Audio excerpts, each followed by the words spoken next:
మన పితాన్ గారు, అలాగే రెడ్డి సుబ్రహ్మణ్యం గారు, ఆదిరెడ్డి వాసు గారు కూడా అలా కిందకు వచ్చేస్తాం. అందరూ కూడా మనం నడుచుకుంటూ మీటింగ్ హాల్ దగ్గరికి వెళ్ళిపోదాం. ఎందుకంటే మీటింగ్ కి మనం అక్కడ చాలా మంది వెయిట్ చేస్తున్నారు. దయచేసి మీడియా మిత్రులందరూ కూడా ఇలా వచ్చేవలసిందిగా కోరుతున్నాను. అందరూ కూడా ఇలా వచ్చేస్తే మేము కిందకి దిగి అలా వెనక్కి వచ్చేస్తాం. అనేకమైన సంతృప్తి కలిగే కార్యక్రమాలు చేస్తా ఉంటాం. నేను గర్వంగా చెప్తా ఉన్నాం, నెగ్గిన 5-6 నెలల్లో చాలా సంతృప్తి కలిగించిన కార్యక్రమం ఈ రోజు విగ్రహావిష్కరణ. తప్పకుండా ఈ యొక్క స్ఫూర్తితో రెట్టింపు ఉత్సాహంతో పని చేస్తాం. బీసీలు ఎవరైతే మొన్నటి ఎన్నికల్లో 74,000 మెజార్టీతో ఈ రోజు రాజమండ్రి సిటీలో ఒక బీసీ సామాజిక వర్గానికి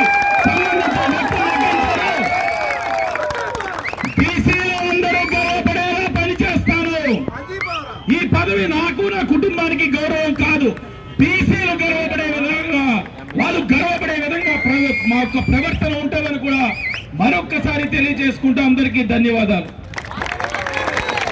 థ్యాంక్ యూ ఎమ్మెల్యే వాస్ గారు, రూపకర్తలు భాగంగా అప్పారావు గారు, అట్లాగే ఈ కార్యక్రమాల యొక్క బాధ్యతాయుతంగా 10 మందిని కలుపుకెళ్లి సత్యబాబు గారు ఈ కార్యక్రమం చేసిన సందర్భంగా ప్రభుత్వం యొక్క అధికార ప్రతినిధిగా ఈ జాతికి ఉన్నతమైన సేవలందరూ దువ్వారపు రామారావు గారు, పెద్దలందరూ కూడా అక్కడ మాట్లాడతారు. అప్పారావు గారు అందరూ కూడా ఇప్పుడు పెద్దలు 2 విషయాలు చెప్తే ఈ కార్యక్రమం ముగించి బహిరంగ సభకు వెళ్తాం. పితాని సత్యనారాయణ గారు విగ్రహ ఆవిష్కరణ చేసినటువంటి